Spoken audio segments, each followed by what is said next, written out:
حضرت تمیم رضی اللہ تعالیٰ عنہ کی دجال سے ملاقات۔ ایک مرتبہ میں سمندر کے سفر پر نکلا۔ مسافروں کی کل تعداد 30 تھی اور ہم سب ایک کشتی پر سوار تھے۔ ہمارا سفر انتہائی اطمینان کے ساتھ کٹ رہا تھا کہ اچانک ہوا چلنا شروع ہو گئی اور سمندر میں طوفان آ گیا۔ اس شدید ہوا اور طوفان لہروں کے باعث ہماری کشتی اور سمندر میں موجود دیگر کشتیاں ڈولتی جاتی۔ کشتی کے مسافر اس صورتحال سے پریشان ہو گئے اور ہر کوئی اپنے اپنے خداؤں کو پکارنے لگا، کیونکہ کسی کو کچھ سمجھ میں نہیں آ رہا تھا کہ کیا کرے۔ پھر اچانک 30 دنوں کے اس صورتحال کے بعد گولے بھٹک کے مسافروں کو دور سے ایسا نظر آیا جیسے کچھ درخت سمندر میں کڑے ہو۔ 30 دن سے مصیبت میں پھنسے ہوئے مسافروں کو یہ منظر دیکھ کر امید کی کچھ کرن نظر آئی اور مولا نے جلد از جلد وہاں تک پہنچنے کے لیے پوری طاقت کے ساتھ چپو چلانا شروع کر دیے اور کشتی کو تیزی کے ساتھ درختوں کی طرف لے جانے لگا۔ کشتی میں موجود مسافر جنہیں یقین ہو چکا تھا کہ اب موت کے سوا کوئی چیز نہیں، ان کے چہرے زندگی کی امید سے چمک رہے تھے۔ پھر کشتی جو قریب ہوتی گئی درخت صاف دکھائی دینے لگے۔ ملاح پوری طاقت سے کشتی چلا رہا تھا کہ سورج غروب ہونے سے پہلے ان درختوں تک پہنچا جائے، تاکہ کہیں ایسا نہ ہو کہ اندھیرا ہو جانے کے باعث ہم اس آخری امید سے بھی ہاتھ دھو بیٹھے۔ کشتی جزیرے کے کنارے پہنچ گئی۔ مسافروں کو اس جزیرے پر اترے زیادہ دیر نہیں گزری تھی کہ درختوں کے درمیان میں سے ایک عجیب و غریب قسم کا جانور نکلا۔ اس جانور کے پورے جسم پر بال تھے اور اس قدر لمبے اور گھنے تھے کہ یہ معلوم ہی نہیں ہو رہا تھا کہ جانور کا اگلا حصہ کون سا ہے اور پچھلا حصہ کون سا ہے۔ سارے مسافر اس عجیب اور غریب جانور کو دیکھ کر حیران و پریشان ہو گئے، کیونکہ ان میں سے کسی نے بھی اس سے پہلے ایسا جانور دیکھنا تو دور کی بات سنا بھی نہیں تھا۔ اب اس پراسرار جزیرے پر اس کو دیکھ کر سب پریشان میں مبتلا ہو گئے کہ یہ کیا بلا ہے۔ ایک مسافر نے دوسرے مسافر سے پوچھا کہ یہ کیا چیز ہے۔ جانور مسافر کی یہ بات سن لی اور مسافروں کے جواب سے پہلے وہ جانور خود بولا، میں جاسوس ہوں۔ جانور کے انسانوں کی طرح گفتگو کرنے سے تمام مسافر مزید پریشان ہو گئے، کیونکہ آج تک انہوں نے کسی جانور کو انسانی زبان میں بولتے نہیں دیکھا تھا۔ چنانچہ سب یہ سمجھنے لگے کہ ہو نہ ہو کوئی جن ہے اور ہمارے سامنے آ گیا ہے۔ تمہاری جاسوس کا مقصد کیا ہے اور تم کس کے لیے جاسوسی کرتے ہو؟ ایک مسافر نے ہمت کر کے اس سے پوچھا، میں جس کے لیے جاسوسی کرتا ہوں اسے تم سے ملنے کا بے حد شوق ہے اور تم سے باتیں کرنا چاہتا ہے، لہٰذا تم میرے ساتھ چلو۔ یہ سن کر تمام مسافر حیران و پریشان چپ چاپ اس کے پیچھے ہو گئے۔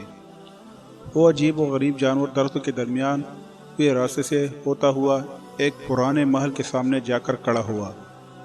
محل کو چاروں طرف سے بلند و بالا درختوں نے گھیر رکھا تھا۔ مسافر نے وہاں پہنچ کر پریشان نظروں سے اس کی طرف دیکھا اور پھر جانور کی طرف سے سوالیہ نظروں سے دیکھنے لگا۔ جانور پھر آگے چلا اور سب مسافر کو ایک بڑے دروازے سے گزارتے ہوئے محل کے اندر لے گیا۔ محل کے اندر داخل ہوتے ہی سب نے دیکھا کہ ایک بہت بڑا شخص زنجیروں میں جگڑا ہوا تھا اور رہائی کے لیے کوشش کر رہا تھا۔ ہم نے اس سے پہلے اتنے بڑے قداوار، اتنے زیادہ عیب والا شخص کبھی نہیں دیکھا۔ ایک مسافر نے ہمت کر کے پوچھا، تم کون ہو؟ میں کیا ہوں اور کون ہوں یہ تم جان ہی لوگے، پہلے یہ بتاؤ کہ تم کون ہو؟ اس نے سوال کرنے والے مسافر سے پوچھا۔ ہم عرب قبائل ہم اور جزام کے لوگ ہیں، اور ساتھ ہی اس مسافر نے یہاں تک پہنچنے کی ساری داستان سنا دی۔ اس قید میں جگڑے ہوئے شخص نے کہا، ذرا مجھے نہلستان بیستان کے متعلق تو بتاؤ، اس کے متعلق کیا جاننا چاہتے ہو؟ ایک مسافر نے پوچھا۔ خبردار، عنقریب اس پر پل لگانے بند ہو جائے گا، وہ قیدی غصیلے انداز میں بولا۔ پھر وہ مسافر سے مطابق ہو کر کہنے لگا، اچھا تبرستان کے دریاؤں کے متعلق تو بتاؤ۔ مسافر نے کہا، دریا کے متعلق کیا پوچھنا چاہتے ہو؟ وہ بولا، اس میں پانی ہے۔ مسافر نے کہا، اس میں پانی ہے۔ اس نے کہا، عنقریب اس کا پانی ختم ہو جائے گا۔ پھر وہ کہنے لگا، مجھے غار کے چشمے کے متعلق تو کچھ بتاؤ۔ کیا پوچھنا چاہتے ہو؟ مسافر نے پوچھا۔ یہی کہ اس چشمے میں پانی ہے کہ نہیں، اور اگر وہاں پانی ہے تو پھر وہاں کے لوگ چشمے کے پانی سے قیدی باڑ کرتے ہیں۔ پھر وہ پوچھنے لگا، اچھا مجھے ذرا امیوں کے نبی محمد صلی اللہ علیہ وسلم کے متعلق تو کچھ بتاؤ۔ مسافر نے جواب دیا، انہوں نے مکہ سے اپنی دعوت کا آغاز کیا اور اب وہ مکہ سے نکل کر مدینہ میں موجود ہے۔ کیا وہ عرب کے لوگوں کے ساتھ کوئی لڑائی لڑے اور عربوں نے لڑائی میں اس کے ساتھ کیا سلوک کیا؟ قیدی نے پوچھا۔ جواب ملا، لڑائی میں وہ عربوں پر غالب رہے اور بہت سے عربوں نے تو ان کی اطاعت بھی قبول کر لی اور اب وہ خود کو ان کی تابعداری میں رکھتے ہیں۔ یہ سنتے ہی وہ غصے سے پھنکارا اور زنجیروں کو جھٹکا دیا۔ پھر مصابر کو مخاطب کر کے بولا، اب میں تم کو اپنے متعلق بتاتا ہوں۔ میں دجال ہوں اور تمہاری باتوں سے یہ معلوم ہوتا ہے کہ مجھے یہاں سے نکلنے کی اجازت ملے گی۔ پھر میں اس جزیرے سے نکلوں گا اور 40 دن میں ساری دنیا گھوموں گا۔ دنیا کے کوئی بستی اور گاؤں ایسا نہیں ہوگا جہاں سے میرا گزرنا نہ ہو۔ ہاں، مکہ اور مدینہ میں جانا میرے بس سے باہر ہے، مجھے وہاں جانے کی اجازت نہیں۔ میں ان دونوں شہروں میں داخل ہونے کی کوشش کروں گا تو میرے آگے فرشتے ریکارڈ بن جائے گی، ان کے ہاتھوں میں تلواریں ہوں گی اور مجھ سے لڑیں گے۔ یہ داستان ہمیں ایک صحابی حضرت تمیم داری رضی اللہ تعالیٰ نے سنائی، جو اسلام قبول کرنے سے پہلے عیسائی تھے۔ یہ عجیب و غریب واقعات دیکھنے کے بعد آپ صلی اللہ علیہ وسلم کی خدمت میں حاضر ہو کر مسلمان ہو گئے۔